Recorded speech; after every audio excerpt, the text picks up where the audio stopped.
Okay, guys, let's talk a little bit more fishing. This is a fun one. It's always fun when you win.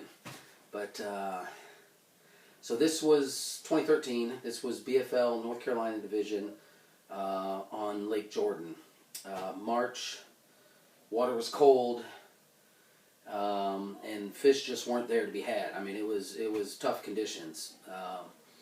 In my research leading up to the tournament, actually my brother helped me fish this when he fished it as well, so we were working together as a team.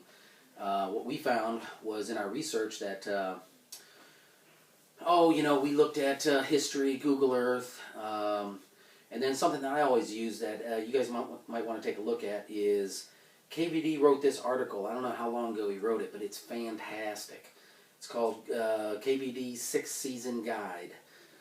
Obviously, there's 4 seasons, but he's got it broken down in his 6th season guide based off water temperature and a couple other things. It's fantastic.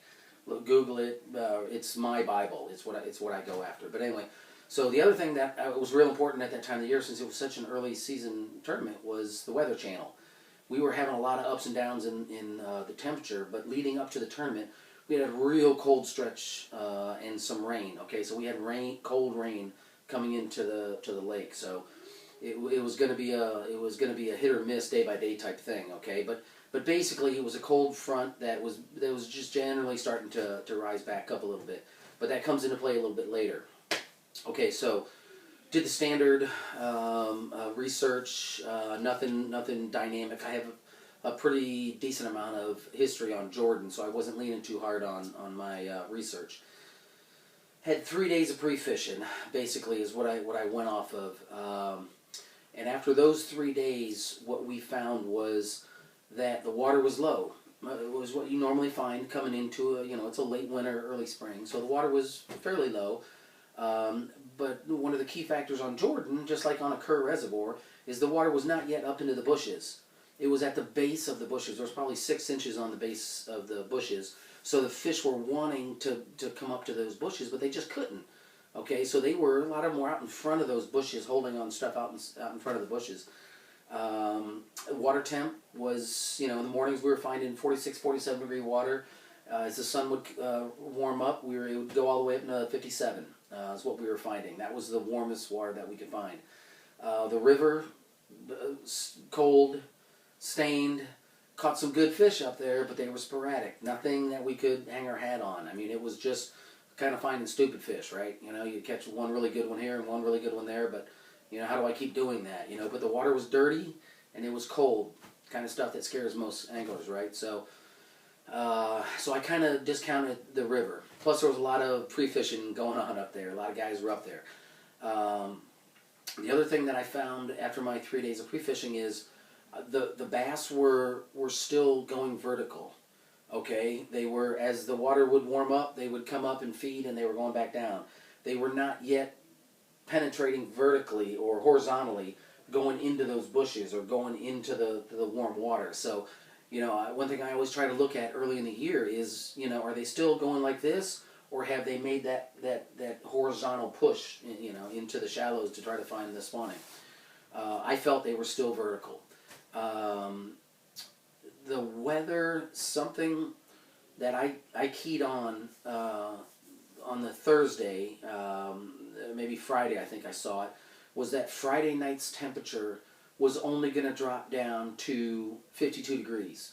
It had been going down into the 40s and even the upper 30s every night. So whatever gain the water was making during the day with those sunny days, at night, because it was so cold, the temperature would dip back down.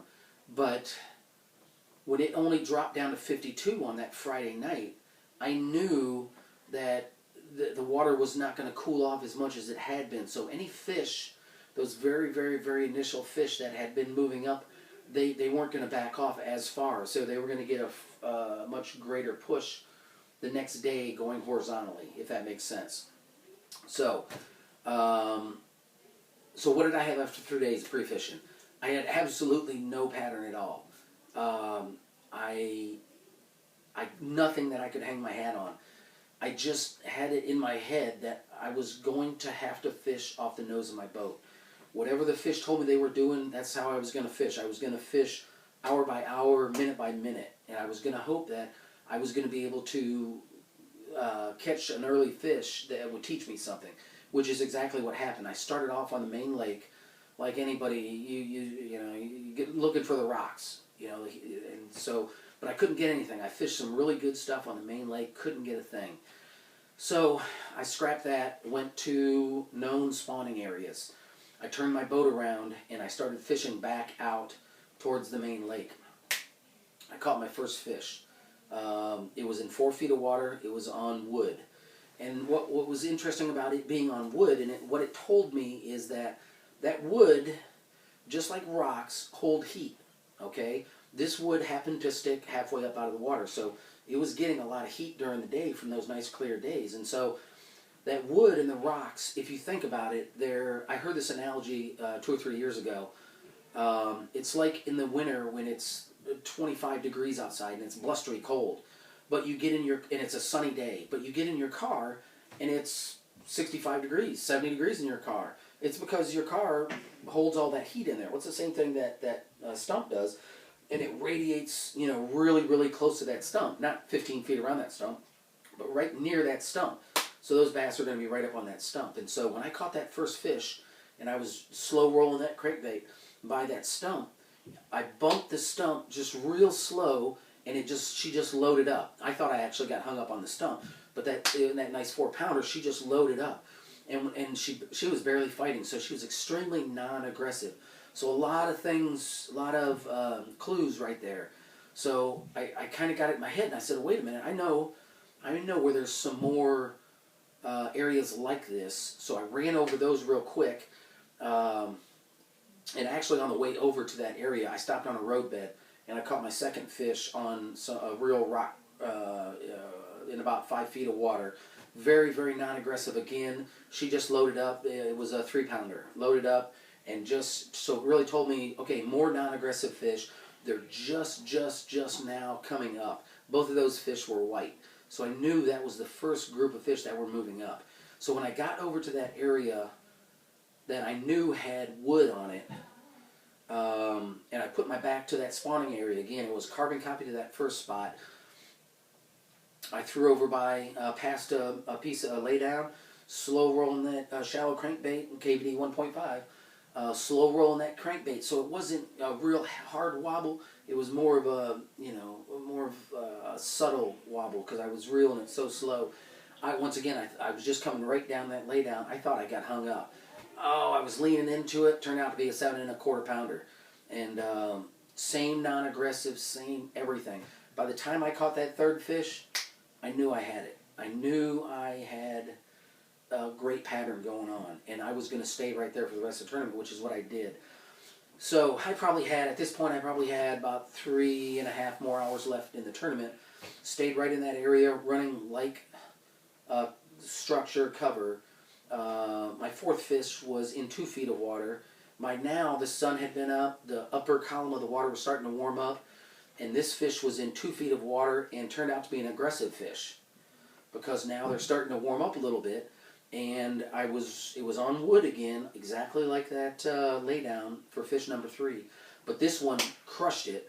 3-pounder. Actually, I had to fight this fish, whereas the first 3, they pretty much, I just drug them into the boat. And this one was aggressive, like I said. So now I know, okay, they're coming up. This is the first wave coming up, and they're starting to get more aggressive. I knew with about 2.5 hours to go that I was going to catch my 5th fish at least.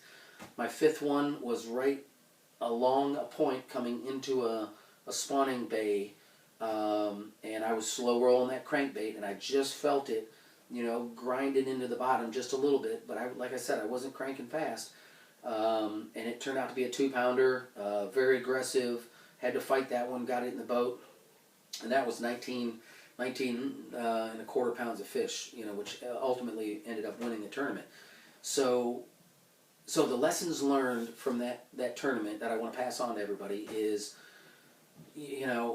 after my 3 days of pre-fishing, I sat back with my brother and we said, well, that was a crappy pre-fish, but ultimately, was it a crappy pre-fish? No.